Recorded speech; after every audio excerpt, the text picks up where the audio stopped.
बिस्मिल्लाहिर्रहमानिर्रहीम। अस्सलामुअलैकुम नाज़रीन कराम, नई वीडियो में आपको खुश आमदीद कहते हैं। पाकिस्तान के अंदर अगर इंतखाबी सर्वेस को देखा जाए, यानी इंतखाबी सियासत पर जिस तरह कुछ सहाफ़ियों की ग्रिप है, उसमें दो लोग हैं, आप उनसे इख्तलाफ ज़रूर कर सकते हैं। एक हबीब अकरम साहब हैं, उनका सर्वे ग्राउंड पर जिस तरह से वो रिपोर्ट करते हैं और माजी में 2018 के इलेक्शन की पेशगोइयाँ 17 जुलाई या बाकी आपने देखा हो, एक्यूरेट जो वो सर्वे देते हैं।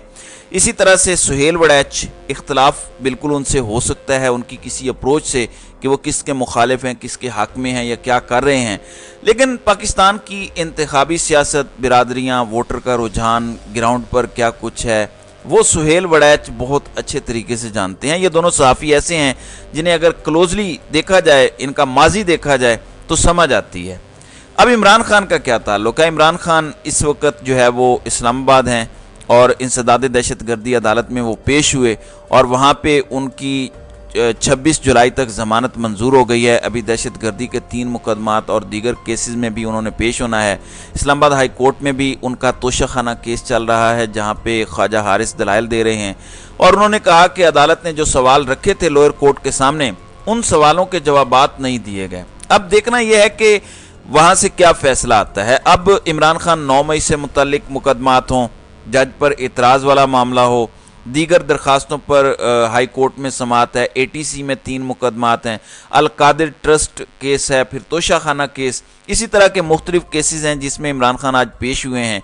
लेकिन असल खबर क्या है? असल खबर है इमरान खान की वफाकी हुकूमत का शोर। 2 चीज़ें हैं। रात को सुहेल वड़ैच वसीम बदामी के शो ARY पर बैठे हुए थे। उन्होंने कहा कि अगर फ्री एंड फेयर इलेक्शन हुआ, अगर साफ शफाफ इलेक्शन हुआ तो PTI वफाकी हुकूमत बना सकती है। जिसका मतलब वाज़ेह है कि अगर आज कौम को मौका दिया जाए, फ्री एंड फेयर इलेक्शन दिया जाए और उनको कहा जाए कि आप अपनी विल का इजहार करें, आप किसकी हुकूमत चाहते हैं, आप किसको वज़ीर आज़म देखना चाहते हैं, तो वो क्लियरली ये जिम्मेदारी इमरान खान को देंगे। लेकिन सुहेल वड़ैच के मुताबिक ऐसा होगा नहीं। अब वो कैसे नहीं होगा वो भी मैं आपको बता देता हूँ। कल ही सुहेल वड़ैच जो है वो जियो न्यूज़ के शो में भी बैठे थे और वहाँ पे उन्हें बताया गया कि अब तक जितने भी सर्वेज आए हैं उनमें तहरीक इंसाफ सबसे लीडिंग जमात है, वो अक्सरियत हासिल कर रही है, वो आगे है, सबसे आगे है। लेकिन ये बात इस्टेब्लिशमेंट को मंजूर नहीं है, यानी अवाम का क्या फैसला है, अवाम की क्या राय है, वो अपनी जगह। ऐसी सूरत में इस्टेब्लिशमेंट और PDM दोनों को सूट करता है कि एक ऐसी निगरान हुकूमत आए जो लंबी मुद्दत के लिए आए ताकि PTI को तोड़ा जा सके। यानी वो ये कह रहे हैं कि अवाम की राय ये है कि इमरान खान को लाया जाए। सो जब तक अवाम की मर्जी के खिलाफ कोई इंतजाम नहीं हो जाता, जब तक पाकिस्तान तहरीक इंसाफ के तोड़ के तौर पर कुछ नया नहीं लाया जाता, उस वक्त तक मुल्क के अंदर इलेक्शंस नहीं हो सकते। अब इसका मतलब बहुत वाज़ेह है कि तमाम तर हथकंडों, तमाम तर प्रोपोगेंडों, तमाम तर कोशिश के बावजूद कौम अभी तक डटी हुई है। यही वो कॉन्फिडेंस है जिस पर इमरान खान कहते हैं कि मुझे कोई फर्क नहीं पड़ता कि कौन पार्टी को छोड़ के जा रहा है। नाज़रीन इकराम, अब ये जो सर्वेस कराए जा रहे हैं, ये सर्वेस पाकिस्तान तहरीक इंसाफ नहीं करवा रही, ये सर्वेस पाकिस्तान तहरीक इंसाफ की मुखालिफ जमातें करवा रही हैं, ये सर्वेस एजेंसीज करवा रही हैं, ये सर्वेस ताकतवर हल्के करवा रहे हैं। तो इन सब को कौम का फैसला जो नज़र आ रहा है वो इमरान खान के हक़ में है। लेकिन सुहेल वड़ैच के बकौल, चूँकि ये सर्वेज इमरान खान के हक़ में हैं और ये बात इस्टेब्लिशमेंट को मंजूर नहीं है। अब देखें, दुनिया का उसूल तो ये है कि कौम जिसका फैसला करती है, इस्टेब्लिशमेंट तो क्या, इदारे तो क्या, अपोजिशन क्या, सब उसके सामने सरनगू करते हैं और कहते हैं कि बिल्कुल हमें ये फैसला मंजूर है। लेकिन पाकिस्तान में कहा जा रहा है कि चूँकि कौम का फैसला इमरान खान के हक़ में है, तो हम कौम का फैसला जब तक बदलने की पोजीशन में नहीं आ जाते तब तक इलेक्शंस ही नहीं होने देंगे। तो सुहेल वड़ैच ने ये बात कर तो दी है, लेकिन अब दूसरी तरफ जो इमरान खान के मुखालिफ हैं वो भी लड़ रहे हैं आपस में। कल रात मैंने आपको खबर दी कि जरदारी, बिलावल और शहबाज शरीफ की मुलाकात होनी है। तो ये मुलाकात रात को वज़ीर आज़म हाउस के अंदर हुई है, 1 घंटे तक ये मुलाकात जारी रही।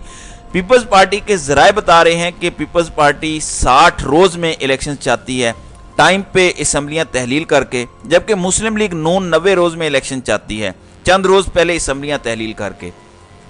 رات کو خواجہ آصف نے بھی یہ بتا دیا کہ اسمبلیاں اپنے ٹائم سے 1-2 دن پہلے تحلیل ہو جائیں گی تاکہ 90 روز میں الیکشنز ہوں۔ یہ الگ بات ہے کہ وہ اسمبلیاں 90 روز کے طور پر تحلیل کرنا چاہتے ہیں، لیکن رانا ثناء اللہ یہ کہہ رہے ہیں کہ 90 روز کوئی حد تو نہیں ہے، الیکشن تو 60 روز میں بھی ہو سکتا ہے۔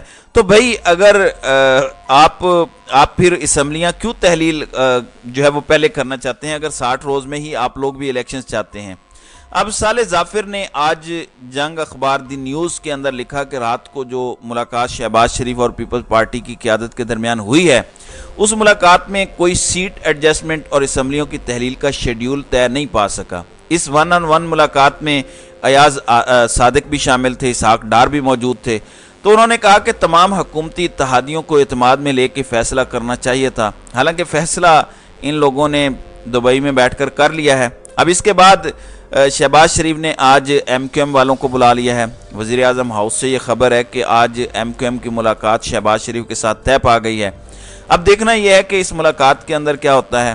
تو ظاہراً حکومت یہ کہہ رہی ہے کہ آئندہ الیکشن کو لے کے ہم نے اپنی اتحادی جماعتوں یا پی ڈی ایم کے ساتھ مشاورت کا عمل شروع کر دیا ہے۔ اس حوالے سے بھی مختلف خبریں ہیں کہ نون لیگ کسی سیاستدان کو وزیر اعظم لگانا چاہتی ہے، لیکن پیپلز پارٹی اس حق میں نہیں ہے۔ اب دیکھنا یہ ہے کہ کون کس طرف کو جاتا ہے۔ دوسری طرف مسلم لیگ نون کی ساری باتیں ہم سنتے آ رہے ہیں کہ ہم نے اس لیول پر الیکشن کے لیے تیاریوں کا آغاز کر دیا ہے، ہم نے اس لیول پر کر دیا ہے، لیکن تاریخ کوئی نہیں بتاتا کہ نواز شریف واپس کیوں نہیں آ رہے۔ خواجہ آصف نے ایک ہلکا سا ہنٹ دیا، ان کے مطابق نواز شریف 15 ستمبر کے بعد آئیں گے۔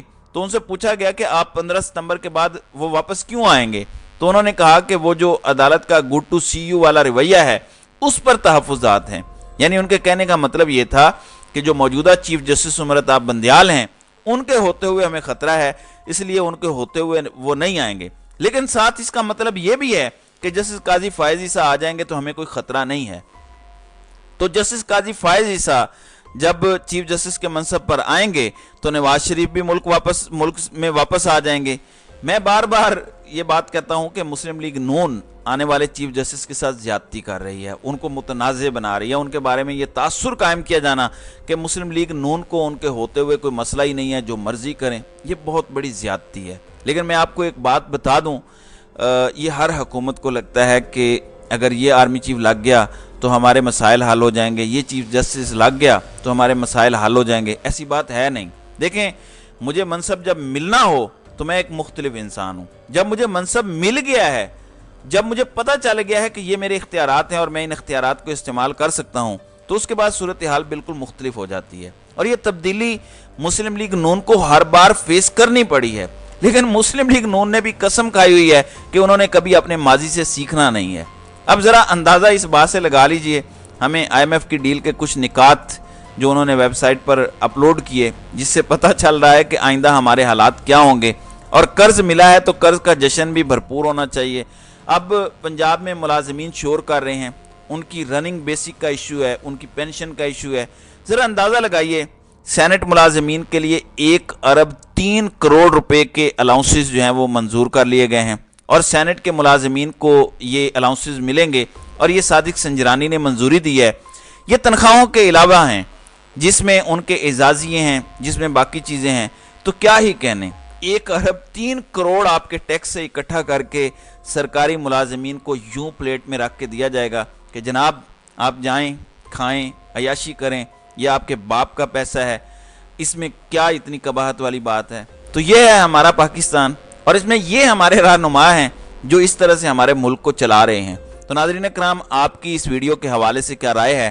آپ اپنی رائے کا اظہار کامنٹ سیکشن میں ضرور کیجیے گا۔